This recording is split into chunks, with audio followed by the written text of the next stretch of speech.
Hello friends, मैं राघव वर्की आज फिर आपके सामने मैथ का अगला वीडियो प्रस्तुत करने जा रहा हूँ। लास्ट वीडियो में हम लोग एक्सरसाइज 5.1 को कंप्लीट किए थे, जिसमें हमें क्या करना था ना कि कोई भी जो सीक्वेंस दिया हुआ था, कोई भी सेट ऑफ नंबर दिया हुआ था, वो एपी में है या नहीं है, इसको शो करना था। साथ ही साथ दूसरा नंबर सवाल भी देखे थे, जिसमें हमें यह बताना था कि इस एपी का फर्स्ट 4 टर्म निकालना था। तीसरा सवाल में हम लोग देखे थे कि दिया हुआ एपी का हमें फर्स्ट टर्म निकालना था और साथ ही साथ उसका कॉमन डिफरेंस निकालना था, जो सभी हम लोगों ने एक एक करके प्रत्येक क्वेश्चन को देखा था। लास्ट सवाल में भी वही था कि जो भी सिचुएशन दिया हुआ था उसमें बताना है कि वो सब एपी में है या नहीं, और एपी में है तो उसके आगे का 3 टर्म और साथ साथ हमें कॉमन डिफरेंस निकालना था। तो एक्सरसाइज 5.1 में जितने भी क्वेश्चन थे, हमने सबका क्वेश्चन को हम लोग क्या किए, एक एक करके कॉन्सेप्ट वाइज सबको देख चुके हैं। आज हम लोग आगे की ओर बढ़ते हैं 5.2, लेकिन 5.2 पढ़ने से हमें कुछ चीज़ों को जानना जरूरी है। तो आज का जो क्लास होगा हमारा थ्योरेटिकल होगा, 2 थ्योरी हम बताएंगे और थ्योरी के साथ साथ 2-3 एग्जाम्पल को देखेंगे। चलिए आइए देखते हैं आज हम जो देखने जा रहे हैं। जैसे कि हम लोग एपी देखते थे, हम लोग क्या होता था ना कि फर्स्ट 4 टर्म निकालते थे, और फर्स्ट 4 टर्म निकालना क्या होता था, बहुत ही आसान होता था, ठीक है ना। लेकिन आज हम लोग मान लीजिए कोई सवाल में दे दे आपको क्या करना, 10th टर्म निकालना, या दे दे आपको क्या करना 100 टर्म निकालना। ये भी कह दे कि बताना है दिया गया एपी में लास्ट टर्म दिया हुआ है और इसमें कितना नंबर ऑफ टर्म है, तो ये निकालना हमारे लिए क्या होता है, डिफिकल्ट हो जाता है। इसको लाइक को सेट किया जाए। तो आइए इसी के लिए हम लोग देखते हैं। तो इसके लिए हमने क्या करते हैं कि हम लोग 3 चीज़ को जानना जरूरी है। पहला है जनरल फॉर्म, दूसरा nth टर्म, और तीसरा जो हम लोग टर्म देखेंगे वो लास्ट टर्म किसी भी एपी का क्या होता है। तो आइए पहले हम लोग देखते हैं जो पढ़े हैं। जैसे कि हम लोग पढ़े कि फर्स्ट टर्म जो होता है A1 से डिनोट करते हैं। सेकंड टर्म निकालने के लिए हम लोग पढ़े थे क्या करते थे, A1 में क्या जोड़ते थे, D जोड़ते थे। उसी तरह जब हम लोग थर्ड टर्म निकालते थे तो क्या करते थे, A2 में D जोड़ते थे। इसके आगे का बाद निकालते थे A3 में क्या जोड़ते थे, D जोड़ते थे। और हम लोग एक वीडियो में बताए कि जो लास्ट में जो टर्म आता है उससे हम लोग AN बोलते हैं। और एन निकालने के लिए क्या होता है कि ये सब जो हम लोग निकालते थे एपी के डेफिनेशन के आधार पर पढ़ते थे कि पहले वाला जो प्रीसीडिंग टर्म होता है उसमें कॉमन डिफरेंस को जोड़ते हैं तो हमें अगला टर्म प्राप्त होता है। यदि हम लोग एन की बात करें तो एन से पहले जो मेरा टर्म होगा क्या होगा, an-1 होगा। और यदि हम लोग an की बात करें तो क्या होगा, an-1 + g होगा, जबकि हमें an-1 के बारे में पता नहीं। तो आइए इसी को एक दूसरे रूप में समझते हैं कैसे। क्योंकि A1 है तो इसको A1 ही रहने देते हैं, ये A1 + G है तो इसको A1 + G ही रहने देते हैं।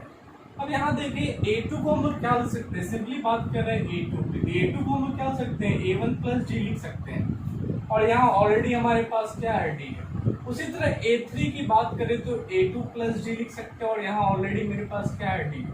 उसी तरह फिर से A2 की बात करें, इसको लिख सकते हैं A1 + G, और ये +G, ये +G। यहाँ देख रहे हैं मेरे A1 का क्या हुआ, A1 हुआ, ये क्या हो गया, A1 + D हो गया, ये क्या हो गया, A1, और DD क्या हो जाएगा मेरा, 2D हो जाएगा। उसी तरह यहाँ A1 का A1 होगा और 3D है तो क्या होगा, 3D हो जाएगा। इसी तरह हम देख रहे हैं यहाँ, इसको हम जानते हैं क्या बोलते हैं, A1 बोलते हैं, डेट मीन्स फर्स्ट टर्म। इसको A2 बोलते हैं, डेट मीन्स सेकंड टर्म। ये हमारा क्या है, A3, डेट मीन्स क्या है, थर्ड टर्म। और ये मेरा क्या है, A4 है, डेट मीन्स क्या हुआ, फोर्थ टर्म। इन सब में देख रहे हैं कुछ ना कुछ सिमिलरिटी आ रही होगी। जैसे देख रहे हैं A1 का तो A1 है, A2 में देख रहे हैं क्या ना कि यहाँ सेकेंड टर्म ले रहे हैं तो D का क्या आ रहा है, सिर्फ एक ही आ रहा है। उसी तरह जब थर्ड टर्म ले रहे हैं तो D कितना बार आ रहा है, 2 बार आ रहा है। जब फोर्थ टर्म ले रहे हैं तो D कितना बार आ रहा है, 3 बार आ रहा है। उसी तरह मान लीजिए सपोज कि हम A5 लेंगे तो A1 का तो A1 ही रहेगा, D कितना बार है, इससे एक का मैंने कितना होगा, 4D बार है। तो इसी को एक्सप्रेशन के रूप में लिखने की हम लोग क्या करते हैं, कोशिश करते हैं।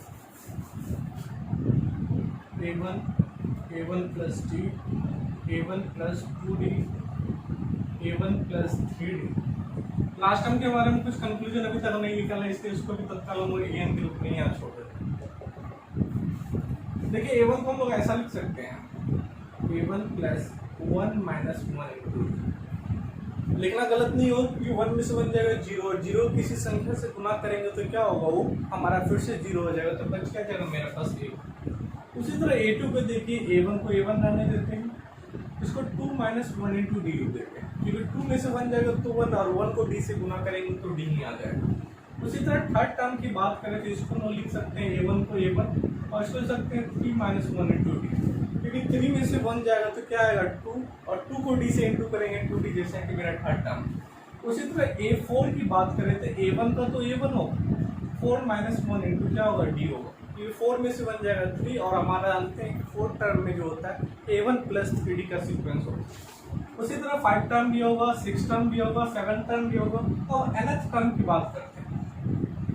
इन चारों को हम लोग ध्यान से देखते थे, प्रत्येक में क्या है A1 का सब जगह क्या है कांस्टेंट। उसी तरह देख रहे हैं लास्ट में D जो है प्रोडक्ट रूप में कांस्टेंट है, लेकिन देख रहे हैं प्रत्येक संख्या में से क्या घट रहा है, 1 घट रहा है। फर्स्ट टर्म है तो फर्स्ट टर्म में रेट मीन्स 1 में से 1 घट रहा है, सेकेंड टर्म है तो 2 में से 1 घट रहा है, थर्ड टर्म है तो 3 में से 1 घट रहा है, फोर्थ टर्म है तो 4 में से 1 घट रहा है। जब nth टर्म की बात करें तो किस में से 1 घटेगा, n में से, क्योंकि जो मेरा टर्म होता है उसी में से क्या हो रहा है, सब में 1 घट रहा है।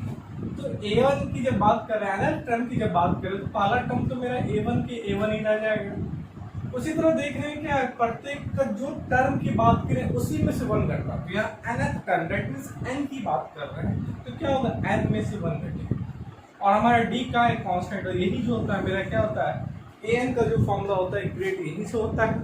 इसके बारे में हम पहले भी चर्चा कर चुके थे। an बराबर क्या होता है, a + n - 1 इंटू डी। यहाँ a1 लिखिए या a लिखिए, दोनों का मतलब क्या होता है सेम। हम जान रहे हैं a1 मेरा क्या है, लास्ट टर्म है, ये मेरा क्या है, मेरा फर्स्ट टर्म है,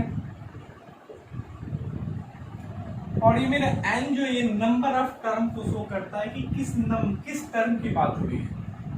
यदि थर्ड टर्म रहता तो हम लोग देखे थे 3 - 1 हो रहा था।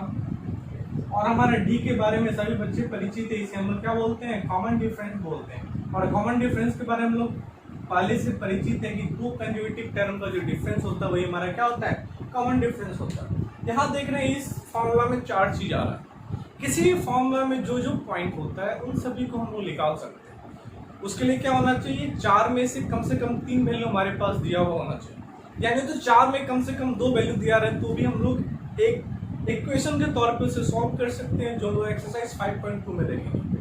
तो यहाँ देखते हैं हम लोग क्या कर सकते हैं, यदि किसी क्वेश्चन में लास्ट टर्म पूछे तो भी निकाल सकते हैं, फर्स्ट टर्म पूछे तो भी निकाल सकते हैं, नंबर ऑफ टर्म पूछे तो भी निकाल सकते हैं, और कॉमन डिफरेंस तो हम लोग निकाल ही सकते हैं, क्योंकि एपी होगा तो 2 टर्म को घटाएंगे, हमारा क्या होगा, डी होगा। तो आइए इसी को हम लोग आगे देखते हैं एग्जाम्पल के तौर पर। तो आइए हम पहला एग्जाम्पल देख रहे हैं जिसमें बोल रहा है क्या, find the 20th term of an AP. AP दे रहा है 9, 13, 17, 21 डॉट डॉट, मतलब ये आगे भी जाएगा। तो देख रहे हैं सवाल क्या है, तो हम लोग जो दिया होता है पहले इसको क्या करते हैं, देख लेते हैं क्या क्या दिया हो। हमारे पास क्या क्या है, पहले उसको लिख लेंगे। A1 देख रहे हैं कितना है, 9 है, A2 कितना है मेरा, 13 है, A3 कितना है मेरा, 17 है, और A4 देखे तो कितना है मेरा, 21। जब कोई भी सवाल दिया जाए सबसे पहले कोशिश करेंगे हम लोग डी को निकाल लें। तो यहाँ हम लोग यदि डी निकालेंगे तो यहाँ 2 बार डी निकालने की जरूरत नहीं, क्योंकि ऑलरेडी A3। तो डी के लिए कोई भी 2 वैल्यू को हम लोग सब्सट्रैक्ट कर सकते हैं। तो मेरा सेकंड वैल्यू देख रहे हैं क्या है, 13 है, और first value that means first term क्या है, 9। तो डी का वैल्यू हमारे पास आ गया। अब बोल रहा है 20 टर्म निकालना। 20 टर्म मतलब क्या हो गया, we have to find 20 term, मतलब क्या हो जाएगा, A20। और A20 का मतलब क्या हो गया, n बराबर क्या हो गया, 20 हो गया। यदि 50 टर्म बोलता तो n इक्वल क्या होता है, 50 हो जाता। और डी हमारा ऑलरेडी 4 निकल चुका है, और हम लोग फॉर्मूला अभी कुछ देर पहले पढ़े थे,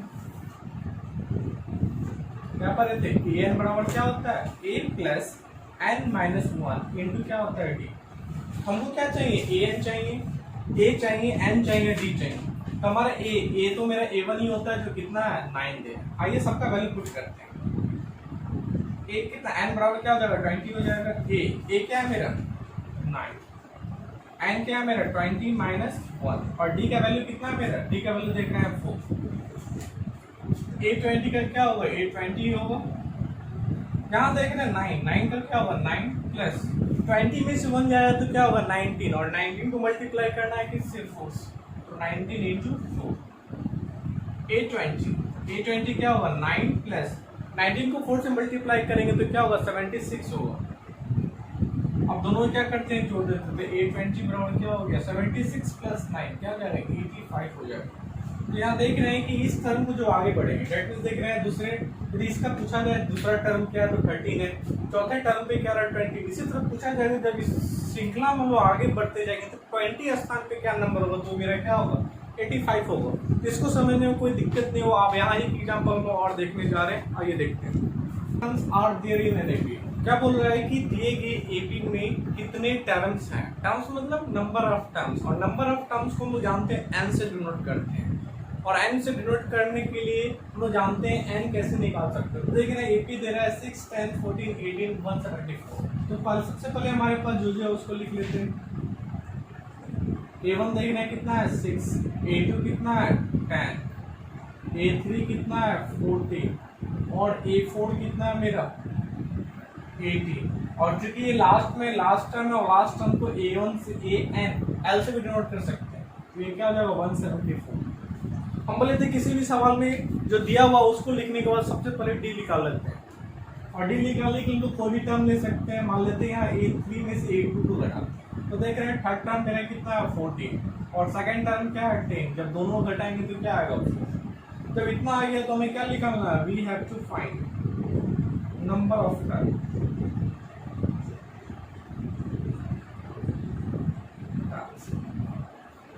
तो देख रहे हैं हमारे पास क्या क्या निकालने के लिए हमारे पास फॉर्मूला पता है, वही फॉर्मूला लगेगा a plus n minus 1 into B. और इस फॉर्मूला के आधार पर देख रहे हैं हमारे पास क्या क्या है, an दे रहा है ऑलरेडी, हमारा an दे रहा है कितना 174, a भी हमारा दे रहा है कितना 6, n तो निकालना ही है, और d हमारा ऑलरेडी निकाल चुके हैं 4। चाहे इसको लिख भी सकते हैं यहाँ पे, an क्या है मेरा 174, a को a1 भी बोलते हैं जो क्या है मेरा 6, और d हम लोग ऑलरेडी निकाले हैं 4। इसको हम लोग पुट करते हैं फॉर्मूला पे, तो an बराबर क्या होता है, an बराबर an की जगह पे क्या होगा 174, a की जगह पे हमारा क्या होगा 6, n तो निकालना ही है n माइनस 1, और d की जगह पे क्या होगा 4। तो देख रहे हैं कि क्या इधर प्लस में है, ये नहीं कि पहले इसको भेज देंगे, क्योंकि पहले जो प्लस माइनस में होता है उसको पहले भेजते हैं। तो इधर पॉजिटिव है, इधर आएगा तो क्या होगा नेगेटिव में आ जाएगा, और इधर क्या बच जाएगा n माइनस 1 इंटू क्या होगा d। तो 174 में से 6 जाएगा तो क्या आएगा 168, दैट मींस 168 आएगा। और इधर देख रहे हैं n माइनस 1 इंटू क्या है 4, क्योंकि ये मल्टीप्लाई में इधर आएगा तो क्या होगा डिवाइड होगा, that means n minus 1 equal to क्या होगा 168/4। जब इसको डिवाइड करेंगे तो 4 4 16, और 4 से 2 टाइम्स में क्या होगा 8 आएगा। यहाँ हम लोग n बराबर, ये चूंकि क्या है माइनस में उधर जाएगा प्लस में, तो 42 प्लस 1 क्या हो गया 42। यहाँ देख रहे हैं मेरे क्या है n बराबर क्या है 43 है। इसका मतलब क्या है कि इस AP का 43 टर्म जो है हमारा क्या है 174 है, हैंस A43 इस क्या होगा 174। दैट मीन्स इस AP में जब हम लोग क्या होगा 43 टर्म्स तक जाएंगे तो हमें 174 वैल्यू है। तो यहाँ हम लोग 2 एग्जाम्पल देख चुके हैं, इसमें और भी कुछ देख सकते हैं, यदि डी निकालने बोले तो भी निकाल सकते हैं। आइए हम लोग आगे की ओर बढ़ते हैं, हम लोग देखते हैं लास्ट टर्म के बारे में।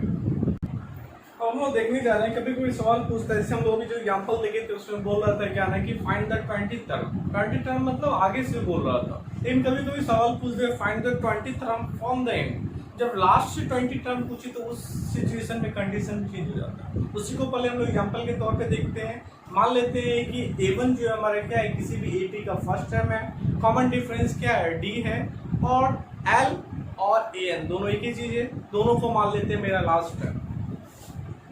ये A1, ये क्या है A2, ये क्या है A3, ये क्या है A4, और लास्ट टर्म क्या होगा L और AN। कुछ भी लिख सकते हैं, ये आप पे डिपेंड करता है। तो हम लोग L लेके चलते हैं। हम लोग जानते हैं इसका जनरल फॉर्म कुछ देर पहले लिखा लेते हैं A1, इसको A1 प्लस D से डिनोट करते हैं, इसको क्या लिख सकते हैं A1 प्लस 2D, इसको लिख सकते हैं A1 प्लस 3D। ठीक है, यहाँ तक समझने में किसी तरह कोई दिक्कत नहीं है। हम लोग आगे क्यों बढ़ते हैं, क्योंकि यहाँ देख रहे थे ये क्या L है, तो L है, तो इससे ठीक पहले टर्म की बात करें तो हम जानते हैं प्रत्येक टर्म में क्या होता है कॉमन डिफरेंस जोड़ने से वो क्या होता है टर्म। लास्ट टर्म L है तो उससे पहले ठीक टर्म की बात करें तो उसमें हम लोग D कर दिए, L में से D घटा दे तो उससे पहले का टर्म क्या होगा प्राप्त हो जाएगा।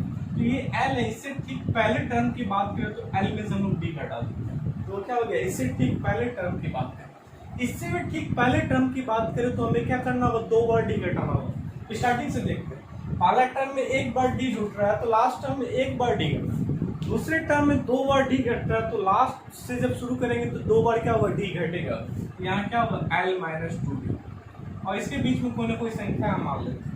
क्योंकि हम लोग लास्ट टर्म से निकालने की बात कर रहे हैं तो देखें फर्स्ट टर्म देखें from the and, first term from the and. यदि फर्स्ट टर्म की बात करें एंड से तो मेरा क्या है एल। यदि सेकेंड टर्म की बात करें,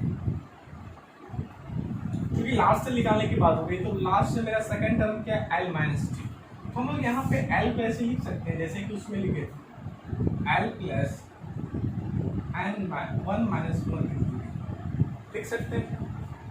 ठीक है, वन में से वन जाएगा तो क्या होगा जीरो, लेकिन यहाँ प्लस नहीं यहाँ माइनस, क्योंकि यहाँ बीच में क्या है माइनस। तो वन में से वन जाएगा जीरो, और जीरो को डी से गुना करेंगे तो जीरो बच जाएगा क्या एल। उसी तरह इसको देखें तो लिख सकते हैं L minus two minus one into D, क्योंकि टू में से वन जाएगा तो वन, और इंटू डी करेंगे तो डी में जाएगा। उसी तरह यदि थर्ड टर्म की बात करें फ्रॉम द एंड, कहाँ से बात कर रहे हैं एंड से, ठीक है, एल माइनस टू डी जैसा कि हम लोग बता चुके हैं। तो एल माइनस यहाँ क्या होगा थ्री माइनस वन डी। जैसा कि हम लोग nth टर्म में देखे थे, यदि पहला टर्म होता है, ठीक है ना, फर्स्ट टर्म की बात करते हैं तो वन में से वन घटता है, सेकेंड टर्म की बात कर रहे हैं तो दो में से वन घटता है, थर्ड टर्म की बात करते हैं तो तीन में से वन घटता है। उसी तरह मान लीजिए फोर्थ टर्म की बात करें तो फोर माइनस वन होगा, फिफ्थ टर्म की बात करेंगे तो क्या होगा फाइव माइनस वन होगा। यदि लास्ट कोई भी nth टर्म की बात कर लेते हैं, एन टर्म की बात करते हैं, तो लास्ट टर्म से एन टर्म की बात करें तो एल एन मान लेते हैं, तो मेरा क्या हो जाएगा डायरेक्ट लिख देते हैं N term from the end. तो यहाँ पे एल की जगह तो एल सब जगह रह जाएगा, क्योंकि जितना जो टर्म रहता है उसमें से वन कटता। तो यहाँ कौन से टर्म की बात कर रहे हैं एन टर्म की, तो क्या होगा एन माइनस वन इंटू। हम लोग जब भी क्या करेंगे ना nth term from the end, इसका फॉर्मूला क्या बन जाएगा L minus N minus one into D. ये किस टर्म की बात हो रही है, लास्ट टर्म की बात हो रही है। तो यहाँ तक समझने में किसी तरह की दिक्कत नहीं होगी। तो हम लोग यहाँ देख रहे हैं, इससे पहले जो देखे थे वो क्या था लास्ट टर्म निकालने के लिए था, लेकिन हम लोग जो अभी जो जस्ट पहले जो भी थ्योरी पढ़ रहे थे उसमें क्या निकाल रहे थे nth टर्म निकाल रहे थे एंड से। एन जो होता है स्टार्टिंग से होता है, और लास्ट टर्म nth टर्म की बात करें एंड से तो वो एंड से शुरू होता है। उसका फॉर्मूला ये निकला था जिसमें वो जानते हैं ये क्या मेरा, इसको एन से डिनोट कर सकते हैं, जो मेरा क्या है लास्ट टर्म। एन के लिए सेम चीज होगा नंबर ऑफ टर्म, जो टर्म की बात हो निकालने के लिए उसके बारे में देखेंगे। और डी तो जानते हैं हमारा क्या होता है कॉमन डिफरेंस होता है। यहाँ तक समझने में हमें किसी तरह की दिक्कत नहीं होगी, हम लोग इसी के एग्जाम्पल के द्वारा आगे समझने की कोशिश करते हैं। और ये जो हम लोग थ्योरी पढ़े हैं उसका एक एग्जाम्पल देखते हैं ताकि थ्योरी समझने में क्या आसान हो, इससे भी पता चलेगा कि किस सिचुएशन में हम लोग इस फॉर्मूला का यूज करते हैं, that means nth term from the end. तो आइए क्वेश्चन की ओर बढ़ते हैं। क्वेश्चन हमारा बोल रहा है find 10th term from the and. 10th term निकालने तो बोल रहा है, फ्रॉम द एंड बोल रहा है, लेकिन यहाँ बोलता ओनली बोलता है find 10th term. 10th term बोलता तो 8n निकालते, लेकिन लास्ट से बोल रहा है तो लास्ट से पढ़ने के लिए हम लोग फॉर्मूला पढ़ चुके हैं। उससे पहले हम लोग सॉल्यूशन लिखने से पहले हमारे पास क्या क्या है उसको लिख लेते हैं। तो देख रहे हैं हमारे पास क्या क्या है, a1 दे रहा है कितना 4, a2 कितना दे रहा है 9, a3 कितना दे रहा है 14। क्योंकि ये क्या है लास्ट में, तो इसको हम लोग एल भी बोल सकते हैं और यहाँ नहीं तो an भी बोल सकते हैं। कितना है 2 5 4। हम पहले ही बोले थे कोई भी एंट्री दिया रहेगा तो सबसे पहले हम लोग क्या करेंगे डी निकालेंगे। डी निकालने के लिए कोई भी दो कंज्यूगेटिव टर्म को हम लोग सब्सट्रैक्ट कर सकते हैं। यहाँ देख रहे हैं a2 क्या है 9 और ये क्या है 5। 9 में से 4 जाएगा क्या आएगा मेरा 5। हमारा डी निकल गया, एल निकल गया, ठीक है ना। तो हम लोग आते हैं क्या निकालना, हम लोग 10th मतलब 10th टर्म निकालना from the. Now we have to find 10th term from the. तो वी नो दैट, क्या जानते हैं, साइड लिखते हैं 10th term from the and. यहाँ हम लोग 8n नहीं लिख सकते कि 8n स्टार्टिंग से होता है, इसलिए जब भी लास्ट टर्म से कोई टर्म पूछे तो उसको वर्ड में ही लिखेंगे 10th term from the and. जिसका हम लोग पढ़े थे l minus n minus 1 into क्या होता है d। l हमारा क्या होता है लास्ट टर्म, जो लास्ट टर्म मेरा कितना है 2 5 4 है। उसके बाद क्या है मेरा n माइनस 1, तो n हमारा क्या दे रहा है 10th टर्म की बात कर रहा है, डेट मीन्स n इक्वल मेरा क्या होगा कहीं पे लिख सकते हैं, ये लिख देते हैं n बराबर मेरा क्या है 10, क्या होगा 10 माइनस 1 और डी निकाला तो डी हम लोग ऑलरेडी निकाले कितना 5, 2 5 4, 10 में से 1 जाएगा तो बच्चों क्या होगा 9, और 9 को किससे मल्टीप्लाई करना है 5 से। यहाँ एक लाइन हम लोग शॉर्ट भी कर सकते थे, क्योंकि हमें सभी बच्चों को कंसेप्ट वाइज समझाना है, इसलिए हम लोग को डीपली कंसेप्ट कर रहे हैं। और 9 5 जो क्या होता है 45, जब इन दोनों को सब्सट्रैक्ट करेंगे तो क्या होगा 209। तो 209 ही हमारा क्या है लास्ट से जब 10th टर्म की ओर बढ़ेंगे, यहाँ से आगे नहीं पीछे से, जैसे क्या है पीछे से फर्स्ट टर्म है, इसके बाद सेकंड टर्म, इसके बाद थर्ड टर्म, पीछे से हम लोग 10th टर्म की ओर बढ़ेंगे तो जो हमारा वैल्यू होगा वो क्या होगा 209 होगा। तो आइए आज के लिए हम लोग एक लास्ट एग्जांपल और देखना चाह रहे हैं। हमारा दूसरा क्वेश्चन दे रहा है check whether 301 is a term of the list of number 5 11 17 23। बोल रहा है नीचे दिया गया सेट ऑफ नंबर का ये टर्म होगा कि नहीं। जब भी इस तरह का सवाल है सबसे पहले हम लोग एन निकालते हैं, और एन के बारे में हम लोगों ने एक बार बोला था कि एन जो होता है हमारा क्या होगा नेगेटिव वैल्यू हो सकता है, पॉजिटिव वैल्यू हो सकता है, क्या होगा आइए आगे इस पे डिस्कस करते हैं। पहले इस सवाल को सॉल्व करके हम लोग नंबर ऑफ टर्म निकालते हैं। तो हमारे पास क्या क्या है उसे देखते हैं। हमारे पास a1 क्या है मेरा 5, a2 क्या है मेरा 11, a3 क्या है मेरा 17, a4 क्या है मेरा 23। हम पहले बोले थे क्या निकालेंगे d, तो d के लिए कोई भी दो कंज्यूटिव टर्म को सब्सट्रैक्ट कर सकते हैं। तो मेरा a2 क्या है 11 और ये क्या है 5, दोनों को सब्सट्रैक्ट करेंगे तो 6 आएगा। हमें सबसे पहले क्या निकालना नंबर ऑफ टर्म निकालना है, we have to find number of term.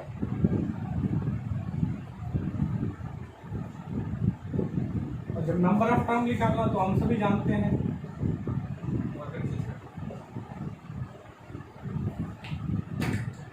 क्या जानते हैं एन बराबर क्या होता है ए प्लस एन माइनस 1 इंटू क्या होता है डी। एन लास्ट टर्म, तो लास्ट टर्म हमारा क्या मान लेते हैं क्योंकि क्या चेक करने बोल रहा है, तो इस कंडीशन में भी चेक तभी हो सकता है, nth टर्म तभी निकाल सकते हैं जब लास्ट वैल्यू पता हो। हम लोग सपोज कर लेते हैं 301 जो है क्या मेरा last term, let 301 is the last term of this given set. जब एन हमारा क्या हो गया यहाँ पे 301 हो गया, a1 हमारे पास ऑलरेडी दिया हुआ है कितना 5, और d हम लोग अभी कुछ देर पहले निकाले थे कितना 6। तो हमें क्या निकालना नंबर ऑफ टर्म निकालना, तो इसमें पहले पुट करते हैं a1 an की जगह क्या होगा 301, a की जगह पर हमारा क्या होगा 5, n की जगह तो निकालना ही है इसलिए n इधर जाएगा और d की जगह पे 6। ये n इधर प्लस है इधर आएगा, 5 इधर प्लस में इधर आएगा क्या होगा माइनस में होगा, इधर n माइनस 1 इंटू 6।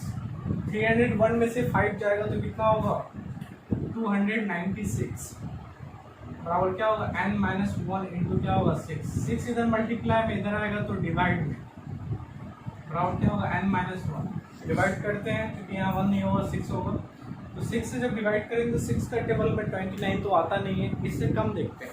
6 4 जो क्या होता है 6 4 जो क्या होता है 24 होता है, बच जाएगा 5 तो यहाँ 6 56, 6 के टेबल में 54 भी नहीं आएगा, 4 6 9 जो क्या होता है 54 आएगा, 54 आएगा तो यहाँ 2 बच जाएगा और यहाँ क्या बच जाएगा 6 इक्वल टू क्या होगा n माइनस 1। अब यदि ये माइनस 1 है इधर आएगा तो क्या होगा प्लस में होगा, तो n बराबर क्या होगा 49 2/6 प्लस 1, क्योंकि ये क्या है फ्रैक्शन के रूप में 49 में 1 जोड़ें तो क्या होगा 50 2/6 होगा। ठीक है, तो यहाँ देख रहे हैं n का वैल्यू क्या आ रहा है फ्रैक्शन के रूप में आ रहा है, और n का वैल्यू कभी भी फ्रैक्शन के रूप में नहीं हो सकता है। तो यहाँ ध्यान देंगे जब भी इस तरह का क्वेश्चन पूछे किसी टर्म के बारे में चेक करना वो एपी का टर्म है कि नहीं, इस कंडीशन में नंबर ऑफ टर्म निकालेंगे और ध्यान देंगे नंबर ऑफ टर्म कभी भी बट्टे में नहीं हो सकता। ठीक है ना, नेगेटिव भी बहुत केस में नहीं हो सकता है क्योंकि हम लोग किसी भी एपी को लेते हैं तो आगे की ओर बढ़ते हैं। तो इस कंडीशन में देखते हैं क्या कि एपी बोलेंगे 10वां टर्म निकाल सकते हैं, 15वां टर्म निकाल सकते हैं। अब बोलेंगे 15/2 टर्म निकालने तो निकालना क्या है बढ़ता है और ये निकाला नहीं जा सकता, तो इस चीज़ को ध्यान में रखेंगे। आज हम लोग 2 थ्योरी को पढ़ें, इन 2 थ्योरी के आधार पे ही हमारा एक्सरसाइज 2 जो है उसका जितना भी सवाल है बनेगा उसको हम लोग अगले वीडियो में देखेंगे। तो आज के लिए इतना ही, धन्यवाद। आप सभी वीडियो को देखें, लाइक करें, शेयर करें, सब्सक्राइब करें, ताकि जितने भी बच्चे घर पे हैं, जो बच्चे 10th में पढ़ रहे हैं उन सबों को इनके बारे में जानकारी मिल सके। और बहुत जल्दी हम 9th क्लास का भी वीडियो आप लोगों के सामने बहुत जल्द लेकर आएंगे। आज के लिए इतना ही, चलिए आइए हम लोग यहाँ पे 2 एग्जाम्पल को देख रहे हैं, जिसमें पहले एग्जाम्पल बोल रहा है this term of the AP 21, 18, 15 is -21। तो यहाँ क्वेश्चन देखकर बच्चों आप सभी को घबराना नहीं है, ये नहीं देखना है कि क्वेश्चन मेरा क्या दे रहा है, पॉजिटिव दे रहा है और यहाँ मेरा आंसर की बात कर रहा है नेगेटिव में होगा ही नहीं, तो इस तरह पे हमें नहीं बोलना है। तो आइए पहले इस क्वेश्चन को डिस्कस करते हैं, क्वेश्चन में क्या क्या दिया हुआ है। हम लोग देख रहे हैं एग्जाम्पल के आधार पर हम लोग 1 नंबर क्वेश्चन को सॉल्व कर रहे हैं। तो हमारे पास क्या क्या है पहले उसको लिख लेते हैं। वी हैव क्या क्या है, फर्स्ट टर्म की बात करें तो कितना है 21, सेकेंड टर्म की बात करें तो कितना है 18, थर्ड टर्म की बात करें तो कितना दे रहा है 15। और चूंकि वो लास्ट हमें बताना है कि वो कौन सा टर्म है, तो हम पहले बोले थे जब टर्म निकालने की बात करें और लास्ट टर्म वो हमारा क्या है दिया हुआ जो होगा लास्ट टर्म हो जाएगा, डेट मीन्स मेरा an क्या हो जाएगा -81 हो जाएगा। और हम पहले बोले थे किसी सवाल को सॉल्व करने से पहले हम लोग डी को निकाल लेंगे, तो डी को निकालेंगे तो क्या होगा, किसी 2 कंज्यूगेटिव टर्म को घटा लेते हैं। तो ये क्या है मेरा 18 और ये क्या है मेरा 21, जब दोनों को सब्सट्रैक्ट करेंगे तो 21 होगा, दैट मीन्स -3 होगा। 18 में से 21, तो चूंकि बड़ा क्या है 21 है और हम पहले बात की थी किसी 2 चीज़ को घटाते हैं तो बड़ा वैल्यू के पहले जो साइन होता है उसको लेते हैं। यहाँ क्या होगा -3 आ गया। अब हमें क्या करना है, we have to find number of term.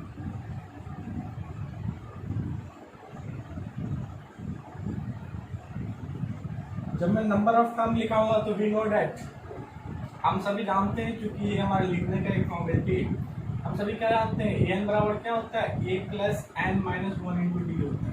तो हमारा यहाँ an की बात करें तो an मेरा कितना है -81 है। दैट मीन्स a1 की बात करें तो मेरा कितना है 21 है। n तो हमारा निकालना ही, और d की बात करें तो मेरा d कितना दे रहा है यहाँ पे -3, कितना है -3, तो -81 है। यहाँ -3 को पहले में ले जाएंगे, पहले जो प्लस माइनस में होता है उसको ले जाते हैं, तो ये यहाँ क्या है 21 प्लस में है, और इक्वल की साइड लाएंगे तो ये भी क्या होगा माइनस में आ जाएगा। n - 1 इंटू क्या होगा -3, माइनस माइनस क्या होता है प्लस होता है, लेकिन साइन माइनस का ही होता है, तो साइन माइनस का लिख लेते हैं। 1 1 क्या होगा 2 और 8 2 क्या होगा 10, दोनों को जोड़ेंगे तो 102 आएगा। यहाँ क्या है n - 1 इंटू d, ये मल्टीप्लाई में इधर आएगा तो डिवाइड हो जाएगा, इधर बन जाएगा n - 1, माइनस माइनस दोनों क्या होगा कट के पॉजिटिव हो जाएगा। 3 से काटते हैं, 3 से 3 बार में 9 होगा, 1 बचेगा, 1 पे 2 12, 3 4 12। अब ये क्या n - 1 है, -1 को इधर भेजेंगे तो क्या होगा n इक्वल क्या होगा 31 + 1 होगा, दैट मीन्स n इक्वल क्या है 35 आएगा। कहने का मतलब ये हो गया कि जब इस AP का 1 2 3 4 ऐसे करके जब 35 टर्म तक पहुंचेंगे तो हमारा वैल्यू क्या होगा -81 में आ जाएगा। इसका दूसरा जो एग्जाम्पल